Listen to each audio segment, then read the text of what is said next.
Give a little of yourself. Cure your greed, purify your wealth. Look around at where you live. Look at all the good you have to give. Give a little of yourself. There's a hand somewhere to hold, a mouth to feed. There's so much that we can do for so many who are in need. Give our time, give our wealth, give our love, give ourselves. Know Allah sees each and every hidden deed. Give a little of yourself. Assalamu alaikum wa rahmatullahi wa barakatuh, and welcome to the Fiqh of Zakah, a series of programs where we look into detailed into Zakah, something which is the third pillar of Islam. We have over 30 ayahs of the Quran speaking about this important topic, something that affects all of us. To help us go through this and expound upon this, we have with us Sheikh Muhammad Salah. Assalamu alaikum, Sheikh, and welcome. Wa alaikum assalam wa rahmatullahi wa barakatuh. Jazakallahu khairan jameel. Jazakallah khair, Sheikh. Sheikh, in the previous episode, we went into the important topics of those people who receive the zakah. And we went into the first two, and if I'm correct, I'll put them in the right order this time. The fuqara, well then the masakin. And you explained it was one are the poor, and the other is a sub-sect or subcategory of the poor. Subgroup. One question may come to mind, Sheikh, is you spoke about before that to receive the poor, one of the characteristics is the one who doesn't even get to the nisab. No. Now here's a question for you. If somebody gets to the nisab, but he himself, may need zakah, is this actually something that ever happens at all, Sheikh? Bismillahir Rahmanir Rahim. Alhamdulillah wa salatu wa salamu ala nabihi wa mustafah. Sayyidina Muhammadin wa ala alihi wa sahbihi wa man walah wa ba'd. It is a matter of your needs and whether what you possess meet your basic needs or not. You can have a person who has a building. The building is several 100,000. He's renting them. And the rent that he collects, and he's surviving on the rent. He has many kids, some going to school here and there. His wife is sick, and he has a lot of financial commitment. The rent that he collects does not even suffice his needs for 15 days of the month. And the rest he's in trouble. So while he has the nisab, he's eligible for the zakah. Imam Ahmad ibn Hanbal, may Allah have mercy on him, said, you may find a person who have cattle, camels or sheep, has for instance 40 sheep, and you know that the nisab for the sheep 40 is 40, then he owes one sheep.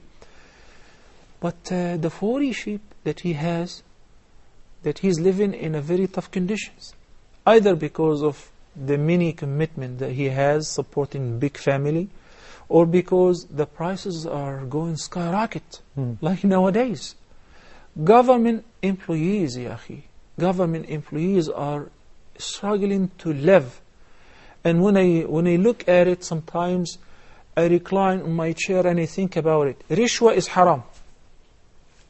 It is definitely haram. Bribery, it's a major sin.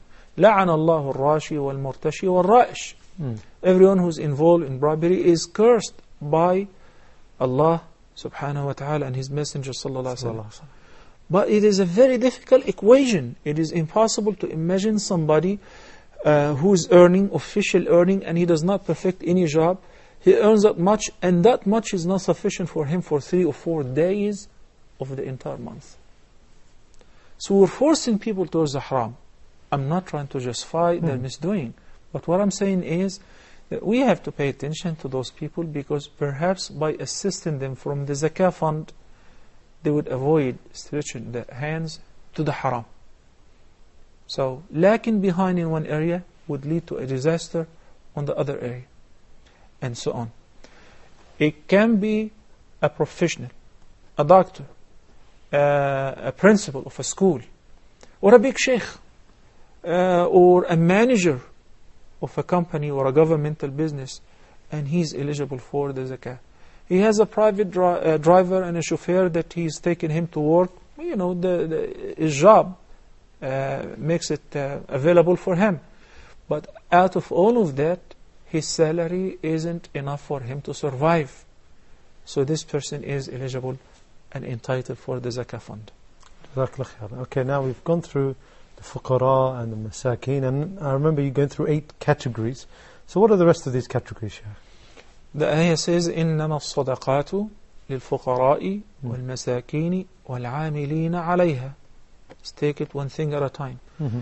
الْعَامِلُونَ عَلَيْهَا are the government employees or the state employees who are in charge for guarding the zakah, collecting the zakah and distributing the zakah. So the custodians of the zakah, the shepherds if the zakah is cattle, and the clerks for the administration of the zakah. They are eligible for to take their salaries if they are appointed by the state or the emir or the imam. They are eligible to take their salaries from the zakah fund on reasonable basis with conditions. Those conditions do not include being poor. No, the zakah custodian or the clerks may be rich, but this is his job, so he will get paid from the zakah as well.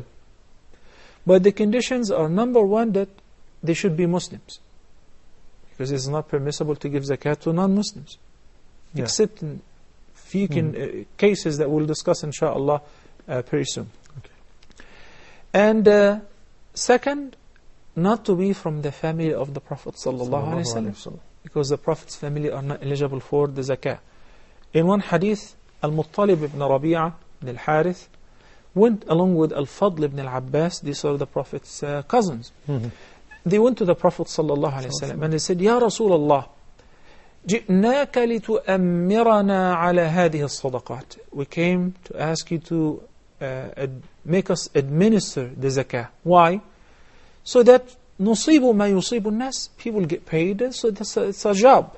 So we wanted to get also a share of that. So Nabi sallallahu alayhi wa sallam said, إن الصدقة لا تنبغي لمحمد ولا لآل محمد إنما هي أوساخ الناس. That's a sound hadith. It is not permissible neither for Muhammad nor his family to receive the sadaqah, the mandatory zakah, because it is the filth of people's wealth, the filth that comes out of people's wealth.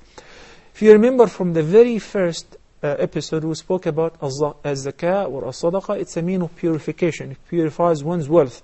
So this part of the zakah, reduce zakah in one's wealth, is evil if it stays there. So when you take it out, it purifies your wealth. So Nabi sallallahu alaihi wasallam said, we're not allowed to take the filth that comes out of people's wealth. So if they're Muslims and they're working appointed by the government or the state, if there is Baytul Mal that collects the zakah fund and distributes it, so those people are eligible for the zakah, and they can definitely get paid out of this zakah. In one hadith, which is narrated by Abu Sa'id al-Khudri radiyallahu ta'ala anhu ardah, he said that النبي صلى الله عليه وسلم said, لا تحل الصدقة لغني. A sadaqah is not permissible, the mandatory zakah is not permissible to be given to a rich person. Well, I thought you just mentioned a few minutes ago that we can give the salaries of the employees or the custodians, or the administrators of the zakah from the zakah fund, even if they're rich. But the hadith here says, لا تحل الصدقة لغني. But it also says, إلا لخمسة, except for 5 rich people. Number 1, العاملين عليها. Okay. So who administer the zakah. Number 2, a man who buys the sadaqah by his money. We collect the sadaqah somewhere and maybe we give it to somebody. He doesn't want this particular money. We give the sheep to a poor person, so he sells it to a rich person. He wants the cash. That is permissible. So he has taken the particular sheep which was given as a sadaqah, but he did not take it for him as a sadaqah. He paid for it. That is permissible. أو غارم, or a person who is burdened with a debt. So he may be rich or has an asab, but he has a big debt he cannot settle. So we give him from the zakah.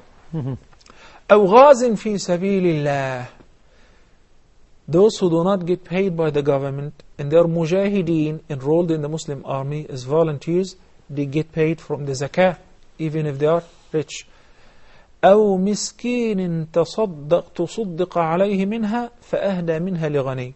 Or perhaps you give a sadaqah to a miskin, and this miskin takes it to somebody else and gives it to him as a gift, and the person who's been given this as a gift is rich, so that too is permissible. These are the 5 cases where the sadaqah is lawful to end up in the hand of a rich person. And it is justified. If you examine the 5 cases, it is not that we go to somebody who's rich and give him the sadaqah. There are reasons why it ended up in the hand of such and such person. Jazakallah khair, Shaykh. Okay, this is going to be the point. We're going to take a short break. Please do stay with us on the Fiqh of Zakah. Assalamu alaikum wa rahmatullahi wa barakatuh. Give a little of yourself. Cure your greed. Purify your wealth.